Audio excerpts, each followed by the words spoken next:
Cricket से जुड़ी हर update के लिए हमारे all in one YouTube channel को सब्सक्राइब कीजिए और बगल के नोटिफिकेशन बेल को जरूर दबाएं। दोस्तों, अगर आप भी राहुल तिवेतिया को एक अच्छा खिलाड़ी मानते हैं तो इस वीडियो को दिल से लाइक एक बार जरूर करते हुए जाएं। दोस्तों, समाप्त हो चुका है सिकंदराबाद बनाम गुजरात टाइटंस का आईपीएल 2022 का एक और तूफानी मुकाबला। दोस्तों, ये मुकाबला दोनों ही टीमों के लिए काफी ज्यादा रोमांचक रहा, जहां सिकंदराबाद के हाथ में आखिरी ओवर में हार लगी। दोस्तों, इस मुकाबले में अकेले 5 विकेट निकालने वाले उमरान मलिक को मैन ऑफ द मैच का अवार्ड दिया गया। लेकिन इस मुकाबले के विलन बने मार्को जेनसन, जिनको आखिरी 6 गेंदों पर 22 रन बचाने थे, लेकिन वो बचा नहीं पाए। दोस्तों, इसमें सभी गलती केन विलियमसन की बताई जा रही है। दोस्तों, जहां तक एनालिसिस की बात है, केन विलियमसन की कप्तानी ज्यादा तो शानदार रही नहीं, खास करके आखिरी ओवर में। दोस्तों, उन्होंने मार्को जेनसन की जिस हिसाब से पिटाई की वो काफी ज्यादा खतरनाक था, क्योंकि गुजरात टाइटंस के बल्लेबाज काफी ज्यादा खतरनाक बल्लेबाजी कर रहे थे। ऐसे में राशिद खान के सामने जब मार्को जेनसन गेंदबाजी कर रहे थे और डगआउट में बैठे एसआरएच के कोच देख रहे थे मुकाबला मुदैया मुरलीधरन, 2 गेंदों पर 9 रनों की दरकार थी। दोस्तों, उसकी अगली गेंद पर बेहतरीन तरीके से सामने की तरफ छक्का लगा दिया था राशिद खान ने। दोस्तों, इस तरीके से राशिद खान ने गेंद को पवेलियन का रास्ता दिखाया था और फील्डर इस गेंद को पकड़ नहीं पाया था। दोस्तों, इसे देख डगआउट में बैठे मुदैया मुरलीधरन कौर से ज्यादा गुस्से में आ गए। दोस्तों, गुस्से में बुरी तरह से चिल्लाने लगे मुदैया मुरलीधरन। वैसे भी ये काफी शांत स्वभाव के इंसान है, लेकिन वो अपने गुस्से को कंट्रोल नहीं पाए। दोस्तों, उनका गुस्सा पूरी तरह से मार्को जेनसन और केन विलियमसन के ऊपर नजर आ रहा था, कि जिस हिसाब से केन विलियमसन फील्डिंग लगा रहे थे उस हिसाब से बल्लेबाजी कर ही नहीं रहे थे। राशिद खान शॉट्स एक जगह लगा रहे थे और फील्डर एक जगह थे, जिसके चलते गुजरात टाइटंस ने 5 विकेटों से शानदार मुकाबला जीता। आखिरी 6 गेंदों पर 22 रन नहीं डिफेंड कर पाई सिकंदराबाद की टीम अपने बेहतरीन गेंदबाजों के रहते हुए ही, जिसके चलते गुजरात टाइटंस ने पूरा फायदा उठाया इस चीज का और 5 विकेटों से गुजरात टाइटंस ने शानदार मुकाबला जीत लिया है। तो दोस्तों, आपको क्या लगता है, क्या इस साल गुजरात आईपीएल जीत पाएगी या नहीं? इसका जवाब अभी कमेंट में एक बार जरूर बताते हुए जाएं। दोस्तों, गुजरात टाइटंस बनाम सिकंदराबाद के बीच में आईपीएल 2022 का 40वां मुकाबला शुरू हो चुका है। दोस्तों, इस मुकाबले में गुजरात टाइटंस की तरफ से हार्दिक पांड्या ने टॉस जीता और गेंदबाजी का किया फैसला। पहले बल्लेबाजी करने उतरी हैदराबाद की टीम। दोस्तों, पहला झटका लगा हैदराबाद को खराब शुरुआत के बाद केन विलियमसन का, जो इस तरह से बोल्ड होकर रह गए शामी की इन स्विंगर गेंद पर। दोस्तों, 26 रन पर पहला झटका लगा एसआरएच को। 5 रन बनाकर 8 गेंदों का सामना करते कप्तान विलियमसन अपनी बड़ी विकेट गवा बैठे। उनके बाद राहुल त्रिपाठी आए थे। आते ही इन्होंने भी कुछ अच्छे शॉट्स लगाए, लेकिन इस तरीके से एलबीडब्ल्यू आउट होकर रह गए मोहम्मद शामी की अंदर आती हुई गेंद पर। गुजरात टाइटंस ने रिव्यू लिया, विकेटों के बीचों बीच पाए गए राहुल त्रिपाठी, जिसके चलते इस मुकाबले में 16 रन बनाकर 10 गेंदों का सामना करते राहुल त्रिपाठी आउट हुए। उनके बाद मैदान पर पहले सलामी बल्लेबाज अभिषेक शर्मा ने बेहतरीन बल्लेबाजी की। दोस्तों, इन्होंने एक अच्छी नींव तक पहुंचाया एसआरएच की तूफानी बल्लेबाजी को और अपनी तूफानी बल्लेबाजी से इस मुकाबले में अर्धशतक भी पूरा किया।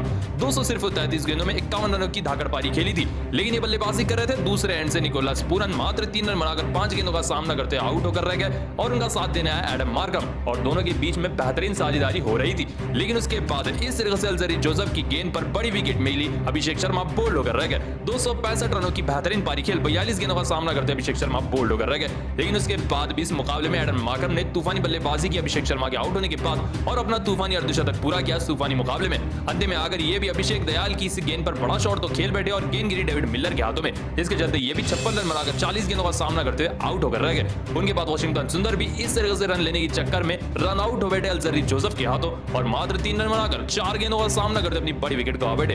अंत में मैच को फिनिश किया मार्को जेनसन ने। जी हां दोस्तों, और उनका साथ दिया शशांक सिंह ने। दोस्तों, आखिरी ओवर में 3 छक्के लगाए शशांक सिंह ने। 6 गेंदों पर 25 रनों की पारी खेली, जिसके चलते 155 रन लगा चुकी है गुजरात टाइटंस के खिलाफ एसआरएच की टीम। जी हां दोस्तों, 155 रन जैसा पहाड़ जैसा लक्ष्य बना चुकी है हैदराबाद की टीम। टारगेट का पीछा करते हुए गुजरात की शुरुआत अच्छी रही। एक तरफ से साहा अच्छी बल्लेबाजी कर रहे थे, तो दूसरे एंड से शुभमन गिल भी थोड़ी सी लय में नजर आ रहे थे। लेकिन तभी उमरान मलिक ने इस तरह से यॉर्कर गेंद पर पूरी तरह से बोल्ड कर रख दिया शुभमन गिल को। 69 रन पर पहली विकेट गिरी गुजरात की। शुभमन गिल 22 रन बनाकर 24 गेंदों का सामना करते अपनी बड़ी विकेट गवा बैठे। उनके बाद कप्तान हार्दिक पांड्या आए थे, लेकिन ये भी इस तरह से शॉर्ट गेंद पर उमरान मलिक की फंस गए। टॉप एज लेकर गेंद गिरी मार्को जेनसन की गोदी में बाउंड्री के पास, जिसके चलते कप्तान हार्दिक पांड्या की बड़ी विकेट मिली। 10 रन बनाकर हार्दिक पांड्या मात्र 6 गेंदों का सामना करते अपनी बड़ी विकेट गवा बैठे और यहीं पर उमरान मलिक ने 2 बड़े झटके दे दिए थे गुजरात को। ऐसे में दोस्तों, आप सभी को बता दें, गुजरात के पहले सलामी बल्लेबाज इस मुकाबले में अच्छी बल्लेबाजी कर रहे थे, जिनका नाम था वृद्धिमान साहा। दोस्तों, देखते ही देखते वृद्धिमान साहा ने इस मुकाबले में बेहतरीन बल्लेबाजी की और अपना तूफानी अर्धशतक भी पूरा किया इस धाकड़ मुकाबले में। ऐसे में उनका साथ दे रहे थे डेविड मिलर और दूसरे एंड से वृद्धिमान साहा भी अच्छी बल्लेबाजी कर रहे थे। तभी उनके सामने एक और बार उमरान मलिक आए और वो भी इस तरह से बोल्ड कर रख दिया वृद्धिमान साहा को भी उमरान मलिक ने, और ये बने उमरान मलिक के तीसरे शिकार। 62 रन बनाकर 38 गेंदों का सामना करते बेहतरीन पारी खेलकर वृद्धिमान शाह आउट हुए। उनके बाद डेविड व्हीलर मैदान पर 16 रन लगा चुके थे और उनके साथ बल्लेबाजी करने आए थे राहुल तिवेतिया, ये भी 11 से ज्यादा रन लगा चुके, लेकिन फिर उसके बाद अगला ही ओवर करने आए उमरान मलिक और आते ही उमरान मलिक ने दिया डेविड मिलर को झटका और क्लीन बोल्ड कर रख दिया सेट बल्लेबाज डेविड मिलर को। 17 रन बनाकर 19 गेंदों का सामना करते हुए डेविड मिलर आउट होकर रह गए इस तूफानी मुकाबले में। 200 के बाद अभिषेक मनोहर भी 0 रन बनाकर बोल्ड होकर रह गए उमरान मलिक की गेंद पर। उसके बाद मैदान पर आया राहुल तिवेतिया नाम का तूफान। दोस्तों इस मुकाबले में राहुल तिवेतिया ने एक और बार वही काम किया जो इस साल आईपीएल में करते आ रहे हैं, मैच फिनिशिंग करने का।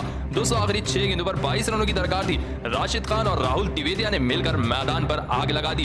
दोस्तों आप सभी को बता दें इस मुकाबले में राशिद खान ने तूफानी तरीके से मैच को फिनिश किया। इस मुकाबले में राशिद खान ने 31 रनों की तूफानी पारी खेली 11 गेंदों में 4 छक्के लगाकर और उनके साथ राहुल तिवेतिया ने 40 रनों की तूफानी पारी खेली 21 गेंदों में, जिसके चलते आखिरी गेंद पर गुजरात टाइटंस ने 5 विकेटों से छक्का लगाकर मुकाबले को जीता। जी हां दोस्तों 3 रन चाहिए थे, गेंद पर राशिद खान ने छक्का लगाया और 5 विकेटों से गुजरात टाइटंस ने एक नामुमकिन मुकाबला जीता।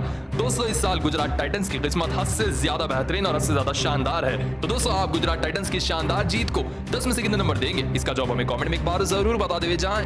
दोस्तों राजस्थान रॉयल्स बनाम रॉयल चैलेंजर्स बैंगलोर के बीच में आईपीएल 2022 का तूफानी मुकाबला समाप्त हो चुका है और आप सभी को पता ही है राजस्थान रॉयल्स की टीम ने शानदार तरीके से मुकाबला हरा कर रख दिया है रॉयल चैलेंजर्स बैंगलोर को।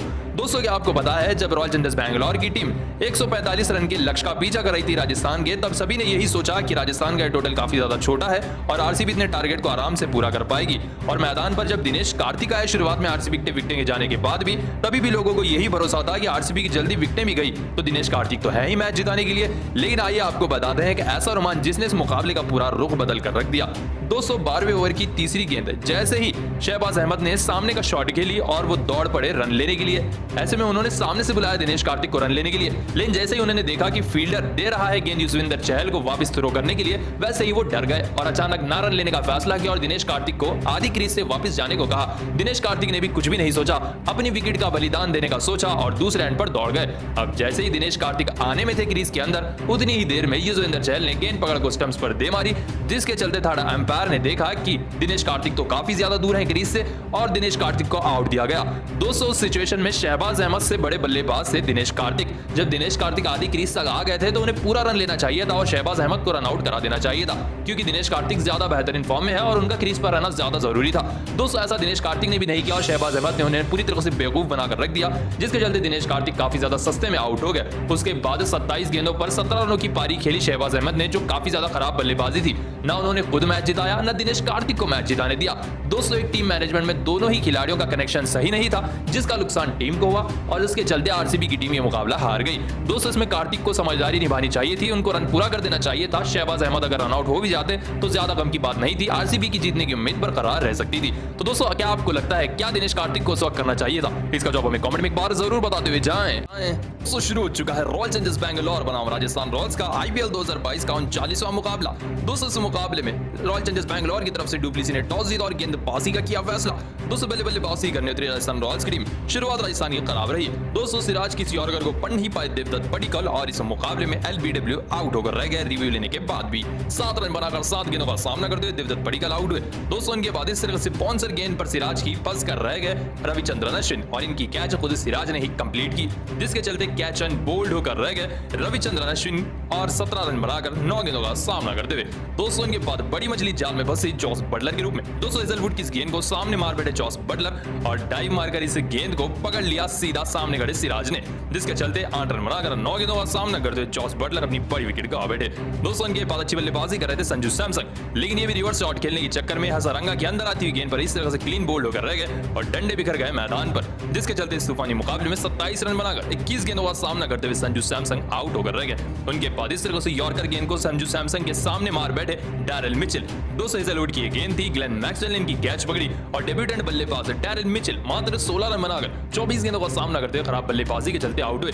उनके बाद सबसे बड़ी मछली जाल में फंसी शिमरॉन हेतमायर। दोस्तों हजारंगा की इस गेंद को हवा में खेल बैठे शिमरॉन हेतमायर और गेंद जाकर गिरी सीधा प्रभु देसाई की गोदी में, जिसके चलते इस मुकाबले में शिमरॉन हेतमायर 3 रन बनाकर 7 गेंदों का सामना करते अपनी बड़ी विकेट गंवा बैठे। लेकिन अंत तक बल्लेबाजी की इस तूफानी मुकाबले में ऑलराउंडर रिहान पराग ने इस मुकाबले में रिहान पराग ने 56 रनों का तूफानी अर्धशतक लगाया 31 गेंदों में और ये अंत तक नाबाद गए। उनके बाद 2 विकेटें गिरी, बोल्ट 5 रन बनाकर आउट हो गए, प्रसिद्ध कृष्णा 2 रन बनाकर रन आउट हो गए, जिसके चलते इस मुकाबले में राजस्थान को मात्र 144 रन पर ही रोक दिया रॉयल चैलेंजर्स बैंगलोर लाहौर की टीम ने 8 विकेट के नुकसान पर। जी हाँ दोस्तों, राजस्थान रॉयल्स की टीम ने 144 रन लगा दिए हैं 8 विकेट के नुकसान पर अपने निर्धारित 20 ओवर में। तो दोस्तों, आप आरसीबी की इस तूफानी गेंदबाजी को 10 में से कितने नंबर देंगे, इसका जवाब हमें कमेंट में एक बार जरूर बताते हुए जाएं। दोस्तों, चेन्नई सुपर किंग्स को 11 रनों से पंजाब किंग्स के खिलाफ आखिरी ओवर में शिकस्त मिली। दोस्तों, आप सभी को ये बात हम पहले ही क्लियर कर दें, चेन्नई सुपर किंग्स की टीम को आखिरी 6 गेंदों पर 26 रनों की दरकार